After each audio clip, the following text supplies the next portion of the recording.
Hello students, last video lecture मध्ये आपण काय पाहिलं होतं?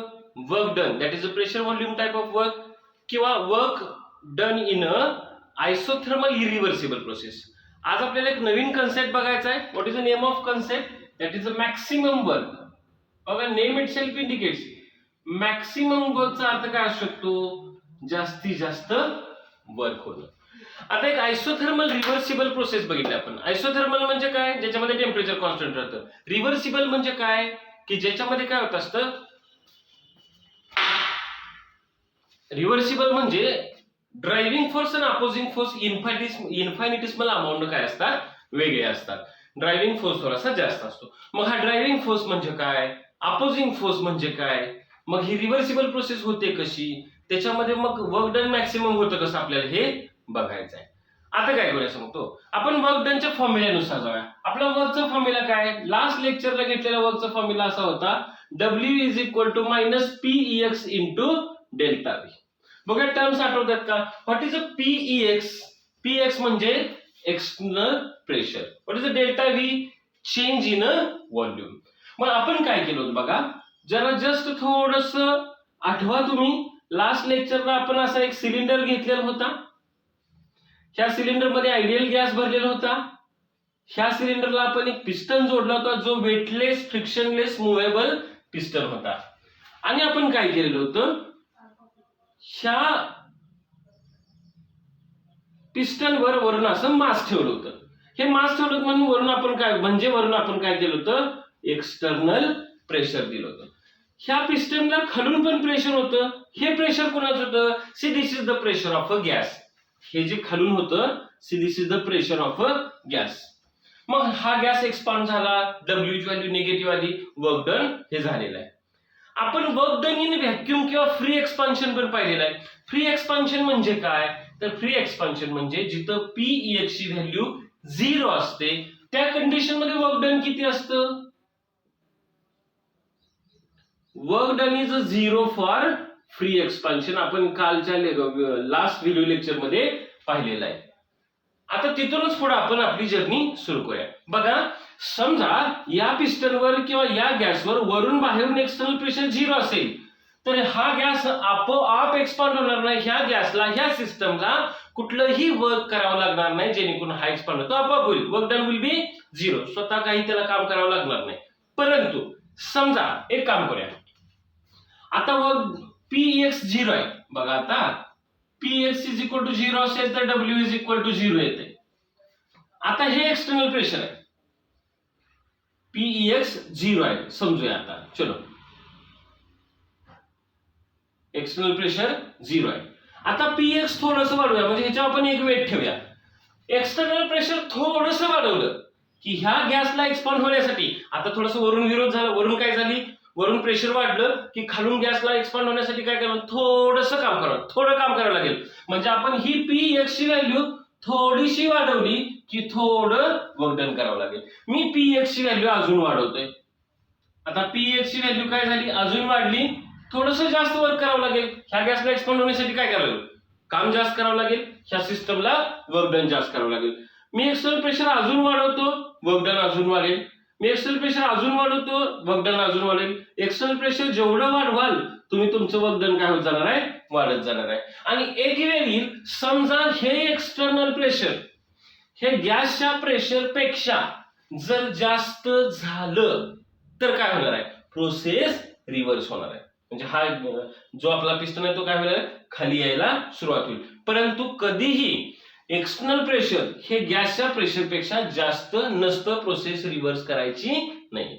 मग आपण हे एक्सटर्नल प्रेशर कधीपर्यंत वाढवू शकतो? जोपर्यंत दोन्ही प्रेशर इक्वल होईल. दोन्ही प्रेशर जर इक्वल झाली, म्हणजे कुठलं? खालून गॅसचं प्रेशर आणि बाहेरून एक्सटर्नल प्रेशर जर इक्वल झाले तर पिस्टन तिथंच थांबणार आहे, प्रोसेस स्टॉप होणार आहे. मग बघा, आता मग समजा हे एक्सटर्नल प्रेशर हे गॅसच्या प्रेशर पेक्षा अतिशय इन्फायनिटेसिमल अमाऊंट जर स्मॉल असेल, कुठलं? EX. म्हणजे PEX डेल्टा P न जर कमी असेल, कुणापेक्षा? गॅसच्या प्रेशर पेक्षा. गॅसचं प्रेशर एक्सटर्नल प्रेशर पेक्षा थोडंसं जास्त आहे, किंवा असं म्हणा, external pressure will be infinitesimally smaller than the pressure of the gas. मग त्यावेळेला ह्या सिस्टमला वर्क डन हे काय करायला लागणार आहे, सगळ्यात जास्त करावं लागणार आहे. मग त्या कंडिशन मध्ये आपलं काय होणार, पी ची व्हॅल्यू कशी आहे बघा, P is equal to PEX minus delta p येईल का बघा. कसं, ह्या एक्सटर्नल प्रेशरची व्हॅल्यू ह्या प्रेशर ऑफ गॅस पेक्षा कशी आहे, इन्फायनिटेसिमल अमाऊंट कशी आहे, कमी आहे. मग ते इन्फायनिटेसिमल अमाऊंट म्हणजे काय, डेल्टा पी. मग आपण काय करूया, PEX is equal to P minus delta p करू शकतो की. ह्या PEX ची व्हॅल्यू काढायची तर ह्यातून डेल्टा पी काय करायला मायनस करावं लागेल. मग आपण ही PEX ची व्हॅल्यू ह्या W च्या म्हणजे आपल्या वर्क डनच्या इक्वेशन मध्ये जर सबस्टिट्यूट केलं तर काय येईल, W is equal to minus PEX into delta v. PEX ची व्हॅल्यू आपल्याकडे इथं आहे की minus P minus delta p into delta v. See this is the equation or this is the value of W. आता बार काय बघा, तुमच्या डेल्टा पी ची व्हॅल्यू जेवढी small, what is the delta p, it is the difference between external pressure and the pressure of the gas. ही value जेवढी कमी असेल, मी आता एरो खाली लिहितोय, ही व्हॅल्यू जेवढी कमी असेल तेवढी P मायनस डीपी ची व्हॅल्यू कशी असणार आहे, जास्त असणार. ही वजाबाकी जास्त येईल ना, आणि जेवढं P मायनस डीपी फॅक्टर जास्त असेल तेवढं W कसं असणार आहे, जास्त असणार आहे. That is called as a W max. That is a maximum work, it is denoted by W max. लक्षात आलं का, W max, this is the concept for maximum work. आता आपल्याला W max साठी काय करायचंय, इक्वेशन काढायचंय. हे व्हिडिओ पॉज करा आणि हे लिहून घ्या. आता W max म्हणजे मॅक्सिमम वर्क कुठल्या प्रोसेस मध्ये होतं, आयसोथर्मल रिव्हर्सिबल प्रोसेस मध्ये. आपलं pressure volume type of work कशामध्ये होत होतं, आयसोथर्मल इरिव्हर्सिबल प्रोसेस मध्ये. तुम्ही जेव्हा न्यूमेरिकल सोडवा, तुम्ही जेव्हा MCQ सोडवाल त्यावेळेला बारकाईने दोन गोष्टी वाचायच्या. वर्क डन साठी जर आयसोथर्मल इरिव्हर्सिबल वर्ड वापरता W is equal to minus p delta v वापरायचं, आणि वर्क डन साठी जर आयसोथर्मल रिव्हर्सिबल असा वर्ड जर वापरला असेल तर W max इक्वेशन वापरायचं. आता W max आपण काय करूया, इक्वेशन डिराईव्ह करूया. त्यासाठी काय करायचं बघा, this is the equation for maximum work, W max काढायचं. आता थोडंसं डायग्राम पहिल्यांदा जास्त काढून घ्यावे लागतील, बारकाईनं बघा. मी पहिले डायग्राम एक 2-3 काढून घेतो. सिलेंडर किती काढले बघा, आपण 3 सिलेंडर काढले. आता समजा पहिला सिलेंडर आहे, पहिला दुसरा तिसरा तिन्ही सिलेंडर एकसारखेच आहे. See this all cylinder contains ideal gas fitted with frictionless, weightless, movable piston. आता पिस्टनचा क्रॉस सेक्शनल एरिया ए वगैरे असतो ते ऑलरेडी तुम्हाला आता माहित आहे. आता ह्या गॅसचा आतून प्रेशर किती असणार P, बाहेरून प्रेशर किती असणार आहे PEX, that is a external pressure असणार. इनिशियल व्हॉल्यूम ह्या गॅसचं किती असणार आहे V1. आपल्याला काय करायचं, हा गॅस इनिशियल व्हॉल्यूम V1 पासून V2 पर्यंत एक्सपांड होणार आहे. आता गॅसचं एक्सपान्शन बघायचं आहे, पण गॅसचं एक्सपान्शन एका स्टेप मध्ये होणार नाही. जसं लास्ट लेक्चर मध्ये आपण पाहिलं तसं एका स्टेप मध्ये होणार नाहीये. आता नंबर ऑफ स्टेप्स होणार, because this is a reversible process. कसं होणार बघा, मी काय केलेलं आहे, ह्या पिस्टनवर उजव्या बाजूला 5 आणि डाव्या बाजूला 5 वेट ठेवलेत, वजन ठेवलेत. त्या वजनामुळे काय झालं, एक्सटर्नल प्रेशर आलं का. आता काय करूया, परत एकदा चेक करा. हा एक सिलेंडर आहे, ह्या सिलेंडर मध्ये आपण आयडियल गॅस भरलाय, त्या गॅसचं त्या पिस्टनवरचं प्रेशर आहे P. त्या पिस्टनवर वरून आपण काही वजन ठेवलेत, वेट्स ठेवलेत, मास ठेवलेत, त्याच्यामुळे त्याचं एक्सटर्नल प्रेशर असणार आहे PES. Initial volume of the gas is V1. आता मी काय करतोय, समजा if I reduce the weight on the piston, मी पिस्टनवरचं वेट थोडंसं कमी केलं. मी हे एक वेट काढून घेतलं, पण ती वेट खूप लहान असणार आहे, अतिशय कमी वेट असणार आहे. जर मी ते छोटंसं वेट काढलं तर एक्सटर्नल प्रेशर काय होईल, लॉजिक लावा. जर पिस्टन वरचा जर आपण वेट काढलं तर एक्सटर्नल प्रेशर काय होईल, रिड्यूस होईल. ते रिड्यूस किती होईल, इन्फायनिटेसिमल अमाऊंट. अतिशय छोट्या क्वांटिटीने हे काय होईल, कमी होईल. मग जर हे छोट्या क्वांटिटी म्हणजे इन्फायनिटेसिमल अमाऊंट जर कमी झालं तर आतलं प्रेशर असेल गॅसचं ते काय होणार आहे, वाढणार आहे. हा गॅस एक्सपांड होईल, पण एक्सपांड होतं अगदी थोडा एक्सपांड होईल. Infinitesimal reduce in the pressure असेल तर infinitesimal increase in the volume होईल, work done will be infinitesimally small. इथं कसं होईल बघा, हाच पिस्टन थोडासा इथं असा वर जाईल. अगदी पहिला इथं होतं का? हा, पहिला इथं होता. कुठं होता? V1. आता ही झालेली डिस्प्लेसमेंट समजा डेल्टा व्ही असेल, झालेली डिस्प्लेसमेंट डेल्टा. मगाशी वेट्स किती होते? डाव्या बाजूला 5, उजव्या बाजूला 5. आता डाव्या बाजूला 5 आहे तर उजव्या बाजूला 4 आहे. हे एक वेट आपण काय केले? कमी केल्यामुळे वेट दिसते कमी. मग आपण काय केलं? एक्सटर्नल प्रेशर डेल्टा पी न कमी केलं. आता इथलं एक्सटर्नल प्रेशर किती झालं मला सांगा? PEX minus DP. डीपी म्हणजे काय? इन्फायनिटिसमल चेंज, इन्फायनिटिसमल रिडक्शन. इथलं प्रेशर जे PEX होतं त्यात थोडंसं आपण कमी केलं. प्रेशर कमी झाली, व्हॉल्यूम थोडंसं डेल्टा व्ही न वाढलं. आलं लक्षात? ही झाली तुमची पहिली स्टेप. आता ह्या स्टेप मधून सुद्धा परत आपण काय केलं? आपला पिस्टन इथं होता. आता ह्यातनं सुद्धा आपण अजून एक वेट कमी केलं तर पिस्टन काय होणार? थोडासा वर जाणार आहे. अगेन डीव्ही न काय होईल? व्हॉल्यूम चेंज होईल. अगेन इथलं प्रेशर किती असेल? PEX मायनस डीपी असणार आहे. म्हणजे काय? तर एका स्टेप मध्ये आपण इन्फायनिटिसमल म्हणजे अतिशय स्मॉल वरचं व्हॉल्यूम चेंज केलं, सॉरी प्रेशर कमी केलं तर व्हॉल्यूम इन्फायनिटिसमल अमाऊंटनं वाढणार आहे. प्रत्येक स्टेप मध्ये वरचं प्रेशर थोडं थोडं थोडं इन्फायनिटिसमल अमाऊंटनं वरचं प्रेशर आपण प्रत्येक स्टेप मध्ये जर कमी कमी कमी कमी करत गेलो तर व्हॉल्यूम इन्फायनिटिसमल अमाऊंटनं काय होणार आहे? वाढत जाणार आहे. वर्क डन पण छोटं छोटं छोटं होत जाणार आहे. पण हे कधीपर्यंत करायचं आहे? जोपर्यंत तुमच्या व्हॉल्यूम V1 चं V2 होत नाही. आता ह्याला प्रत्येक वेळी वेगवेगळ्या स्टेप्स का म्हणतोय मी? इथून इथं आल्यानंतर पिस्टन का थांबणार आहे? पिस्टन कंटिन्युअसली असा वर का जाणार नाही? तर इथून आपण काय केलं? परत चेक करा. हे pressure P of the gas आणि हे एक्सटर्नल प्रेशर इक्वल होते. आता आपण इथनं थोडंसं प्रेशर कमी केलं की खालचं प्रेशर आपोआप रिलेटिव्हली वाढलं ना. वरचं प्रेशर आपण कमी केलंय, खालचं वाढवलेलं नाही. पण वरचं जर कमी केलं तर गॅस काय होणार आहे? हळूहळू एक्सपांड व्हायचं. जसा जसा हा गॅस एक्सपांड व्हायला सुरुवात होईल पिस्टन वर जाईल. जसा जसा पिस्टन वर जाईल तसं तसं ह्या गॅसचं व्हॉल्यूम काय होणार आहे? वाढणार. व्हॉल्यूम वाढलं की त्याचं प्रेशर काय व्हायला सुरुवात होईल? कमी व्हायला सुरुवात होईल. मग एकदा हे कमी झालेलं प्रेशर वरच्या प्रेशरला परत इक्वल झालं की पिस्टन तिथं जाऊन थांबणार. परत आपण थोडं वरचं प्रेशर कमी करू, पिस्टन वर जाऊन थांबणार. परत प्रेशर कमी करू, इन्फायनिटिसमल अमाऊंट जर आपण कमी कमी कमी करत गेलो तर फायनल व्हॉल्यूम कुठे येणार आहे? तुमचं V2 येणार आहे. आता एका स्टेप मध्ये, दुसऱ्या स्टेप मध्ये, तिसऱ्या स्टेप मध्ये n नंबर ऑफ स्टेप्स मध्ये हे जर एक्सपान्शन होत असेल तर this type of expansion of the gas is called as isothermal reversible expansion of the gas, की ज्याच्यामध्ये आपल्याला काय मिळणार आहे? मॅक्सिमम वर्क मिळणार आहे. मग आपण एका स्टेप मध्ये झालेलं वर्क डन काढूया. If there is a small change in the pressure, there will be small increase in the or small change in the volume, work done will be small. मग एका स्टेप मध्ये इथं होणारं work done जर आपण DW म्हटलं, small work म्हटलं, तर ते कसं येईल?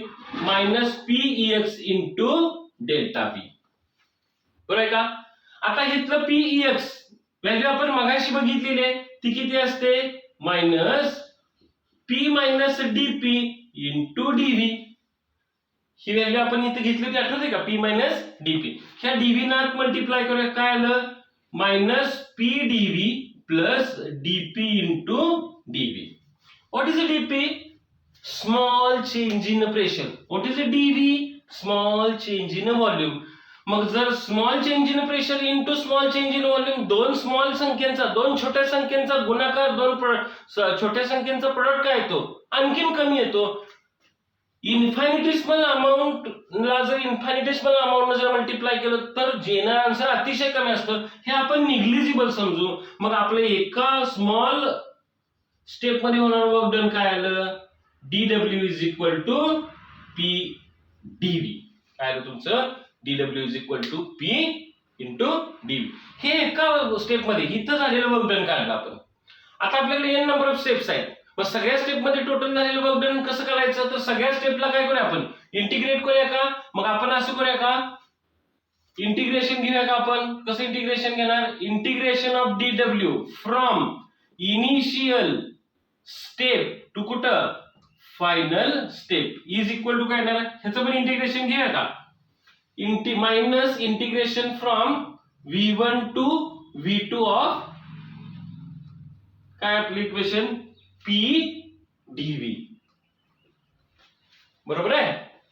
चल आता काय करूया आपण, इनिशियल टू फायनल डब्ल्यू म्हणजे काय ना तुमचं मॅक्सिमम वर्क, डब्ल्यू मॅक्स. हे सोडवताना कसं सोडणार आपण,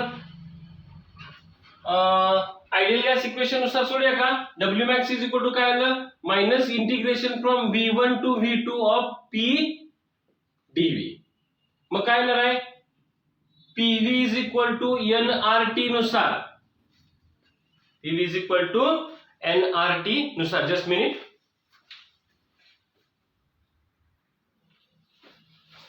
चलो स्क्रीनवर सगळं दिसतंय. ओके आता काय करूया, ह्याच्यावर आपण P साठी इक्वेशन केलं तर काय होईल, NRT divided by V.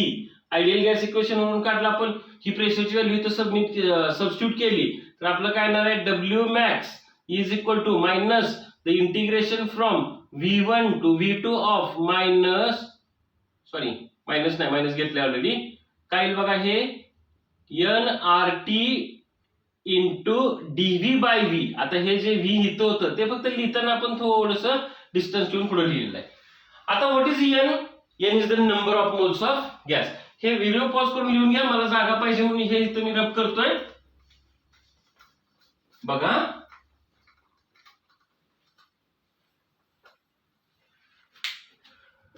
N म्हणजे काय, number of moles of gas.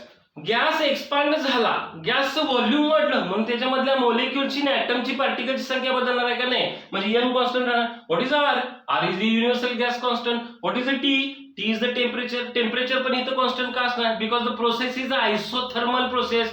मग ह्या तीन टर्म जर कॉन्स्टंट असतील तर आपण काय करूया, त्या तीन टर्म कॉन्स्टंट घेतल्या तर इंटिग्रेशन साइनच्या बाहेर गेला, डब्ल्यू max is equal to minus NRT integration from V1 to V2 of dV divided by V. आता इथे इंटिग्रेशनचा रूल येतो, ज्यांचं मॅथमॅटिक्स असेल त्यांना कळेल, ज्यांचं मॅथमॅटिक्स नसेल त्यांनी एवढी step as it is part करावी लागेल, कारण मॅथ्सला इंटिग्रेशनचा तो रूल आहे. पुढे ती जर स्टेप सिम्प्लिफाय केली तर काय होईल, minus NRT ln V unit, त्याचं लोअर लिमिट असेल V1 आणि अप्पर लिमिट असेल त्याचं V2. परत जर हे सोडवलं आपण, अजून ह्याचा इंटिग्रेशन, ह्याचा लॉगचा रूल लावला तर काय होतं, ln म्हणजे natural log of V2 minus ln V1 म्हणजे नॅचरल लॉग ऑफ V. आता ह्याला परत आणि लॉगचा रूल लावला तर काय होईल, minus NRT ln V2 divided by V1. ln म्हणजे नॅचरल लॉग, त्याला लॉग टू द बेस 10 मध्ये आपण काय करूया, कन्वर्ट करूया. मग त्याला लॉग टू द बेस 10 मध्ये कन्वर्ट करण्यासाठी आहे ह्या टर्मला 2.303 न मल्टिप्लाय करावं लागेल. मग आपला आन्सर काय येणार आहे, minus NRT 2.303 into log to the base 10 of V2 divided by V1. मग आपलं फायनल इक्वेशन डब्ल्यू मॅक्स साठी काय आलं, डब्ल्यू max is equal to minus 2.303 NRT log to the base 10 of V2 divided by V1. मग आपल्याकडे एक Boyle's law आहे. बॉइल्स लॉ काय सांगतो, P1 V1 is equal to P2 V2. Therefore V2 divided by V1 is equal to P1 divided by P2 येतं.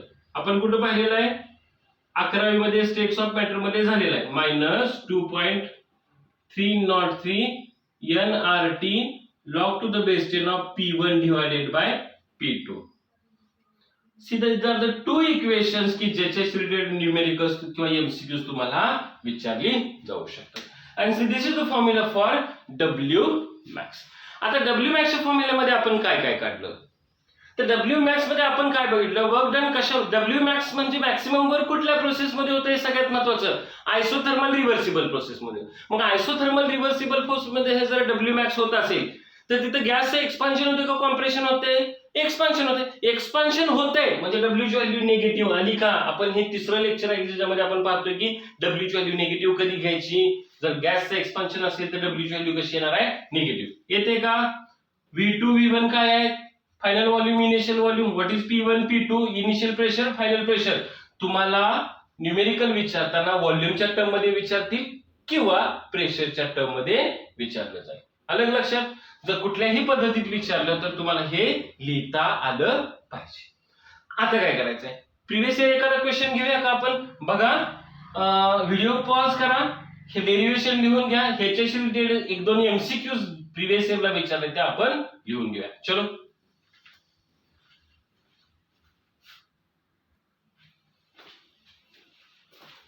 आता previous year question बघताना आपण काय त्यासाठी आपल्याला फॉर्म्युला पहिला लिहून घ्या. डब्ल्यू मॅक्स कधी होतं? आयसोथर्मल रिव्हर्सिबल प्रोसेस असेल तर. आणि फॉर्म्युला काय डब्ल्यू मॅक्सचा? W max is equal to minus 2.303 nRT log to the base 10 of V2 divided by V1 or P1 divided by P2 घेतलं तरी चालेल. ह्या दोन गोष्टी लक्षात ठेवा. हा फॉर्म्युला कधी वापरायचा? न्यूमेरिकल मध्ये आयसोथर्मल रिव्हर्सिबल वर्ड दिला असेल तर प्रोसेस किंवा एक्सपान्शन तुमचा आयसोथर्मल रिव्हर्सिबल असेल तर हा फॉर्म्युला वापरायचा आणि इरिव्हर्सिबल असेल तर W is equal to minus P delta V वापरायचा. क्वेश्चन नंबर बघा तुमच्या नोट्स मध्ये क्वेश्चन नंबर 3 दिलेला आहे बघा. 2009 चा एमसीक्यू दिलेला आहे. 2009 सीईटी मध्ये एमसीक्यू विचारलेला होता. हा काय 16 ग्रॅम ऑक्सिजन एक्सपांड्स आयसोथर्मली रिव्हर्सिबली. बघा जरा तिथं नोट्स मध्ये आयसोथर्मल रिव्हर्सिबली एक्सपान्शन होतंय म्हणजे डब्ल्यू मॅक्स चा फॉर्म्युला वापरावा लागेल. मग त्यासाठी काय काय पाहिजे आपल्याला? फॉर्म्युल्यामध्ये एन दिलंय का? नंबर ऑफ मोल्स मी इथं गिव्हन लिहितो. एन इज इक्वल टू किती दिले? 16 ग्रॅम ऑक्सिजन दिलाय. 16 ग्रॅम ऑक्सिजनचे मोल्स कसे काढणार? आता या स्टेजला 16/32 केलं की तुमचं काय नाही number of moles of oxygen येतील. Expands isothermally reversibly at 300 kelvin. At 300 kelvin म्हणजे हे काय दिलेलं आहे? T is equal to 300 kelvin दिलेला आहे तुम्हाला. From 10 dm cube to 100 dm cube. 10 dm cube म्हणजे काय? V1 to V2 100 dm cube दिलेला आहे. मग तुम्हाला V2 ची व्हॅल्यू पाहिजे होती, N ची व्हॅल्यू पाहिजे होती, R ची व्हॅल्यू तर सगळ्यांना माहित आहे. R इज इक्वल काय येतं? आयडियल गॅस इक्वेशन मध्ये गॅस कॉन्स्टंटची व्हॅल्यू R ची काय असते? 8.314 असते. ह्या सगळ्या व्हॅल्यू याच्यात सबस्टिट्यूट करूया का? चलो. मग डब्ल्यू मॅक्स साठी काय इक्वेशन येणार आपलं? डब्ल्यू मॅक्स इक्वेशन इथे लिहिलं मी तुम्हाला काय करतो डायरेक्ट व्हॅल्यू सबस्टिट्यूट करूया आपण. डब्ल्यू max is equal to minus 2.303 into n म्हणजे किती? 16/32 इंटू 8.314. जागा पुरत नाही तर चलो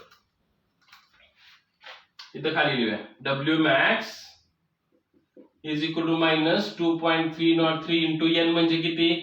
16/32 into R 8.314 into T 300 into log to the base 10 of V2. V2 किती आहे? V2 तुमचा 100 dm क्यूब आहे. V1 किती आहे? 10. आता थोडंसं सिंप्लिफिकेशन करूया. 100 डिवायडेड बाय 10 लॉग 10 किती येतो तुमचा? 1. 8.31 इंटू 300 केमिस्ट्री मध्ये करून ठेवा. ते तर 2494 ही व्हॅल्यू माहितच पाहिजे. 16/32 म्हणजे काय आलं? 0.5 मायनस 2.303 इंटू 0.5 इंटू 2494. आता ह्याचं कॅल्क्युलेशन केलं तर तुमचं जे काय आन्सर येईल ते किती यायला पाहिजे? आन्सर बघा तुमचं मायनस 2875 जूल हे तुमचं आन्सर येणार. ऑप्शन दिलाय का बघा? ऑप्शन दिलाय की? ऑप्शन बी दिलाय बघा. आता तुम्ही बारकाईने ऑप्शन बघा. पहिला ऑप्शन दिलाय 0. इथं वर्क डन 0 असेल का? नसणार आहे. वर्क डन 0 कधी असतं? फ्री एक्सपान्शन किंवा व्हॅक्यूम मध्ये असतं. ऑप्शन पहिला नाही. ऑप्शन बी उत्तर काढलेच की आपण. मायनस आले, निगेटिव्ह आले, निगेटिव्ह बरोबर आहे का नाही? एक्सपान्शन आहे कारण क्वेश्चन मध्ये एक्सपान्स हा वर्ड दिलेला आहे, मायनस मध्ये आलं. सी ऑप्शन दिलाय तुमचा प्लस. प्लस कधी येतं? डब्ल्यू व्हॅल्यू प्लस कधी येते? कॉम्प्रेशनच्या वेळेला. आणि ऑप्शन डी दिला इनफायनाइट नसणारच आहे. मला असं वाटतंय की हा एमसीक्यू सोडवण्यासाठी तुम्हाला कॅल्क्युलेशन सुद्धा गरज नाही. ऑप्शन बघितले, कन्सेप्ट क्लिअर असेल तर उत्तर न बघता न कॅल्क्युलेट करता उत्तर डायरेक्ट तुमचं बी येऊ शकतं. का बी येऊ शकतं? व्हॅक्यूम मध्ये एक्सपान्शन नाही त्यामुळे 0 नाही. इनफायनाइट तर कधीच नसतं. प्लस का नाही? तर कॉम्प्रेशन नाही. मग मायनस डायरेक्ट एकच आन्सर लिहायचं, कॅल्क्युलेशन सुद्धा करायची गरज नाहीये. आता याच्यानंतर तुम्हाला सीईटी 2004 ला एक क्वेश्चन विचारलेला आहे बघा. सीईटी 2004 ला तुमच्या नोट्स मध्ये 5 नंबरचा क्वेश्चन दिलाय बघा. परंतु तो नाही वर्क डन वर नाही, work done in chemical reaction वरचा आहे. ओके ठीक आहे, तो आपण एन्थाल्पीच्या वेळेला त्या कन्सेप्ट मध्ये घेणार आहे. बघा न्यूमेरिकल्स अतिशय सोपे असतात प्रोव्हाइडेड की तुम्हाला कन्सेप्ट हे क्लिअर पाहिजे. चालतंय. या व्हिडिओमध्ये आज आपण इथं थांबणार आहे. काय काय बघितलं बघा. मॅक्सिमम वर्क कुठं होतं? आयसोथर्मल रिव्हर्सिबल प्रोसेस मध्ये होतं. त्याच्यामध्ये त्याचा फॉर्म्युला आहे का 2.303 nRT log to the base 10 of V2 divided by V1. त्याच्याऐवजी P1 divided by P2 घ्यायचं कधी जर तुमच्या न्यूमेरिकल मध्ये प्रेशरच्या टर्म दिल्या असतील तर. त्याच्यामध्ये मायनसची व्हॅल्यू काय इंडिकेट करते की गॅसचं काय होत असतं, एक्सपान्शन होतं. सगळी न्यूमेरिकल ही एक्सपान्शन असणार. त्यामुळे डब्ल्यूच्या बाबतीत, वर्क डनच्या बाबतीत जर सीईटी जेई नीटला जर एमसीक्यूज आले तर तुम्ही मायनस उत्तर पहिली शोधायची. This is the trick for the W max or work done. चालतंय. चलो आपण नेक्स्ट लेक्चर मध्ये इंटरनल एनर्जी आणि first law of thermodynamics cover करणार आहे. थँक्यू.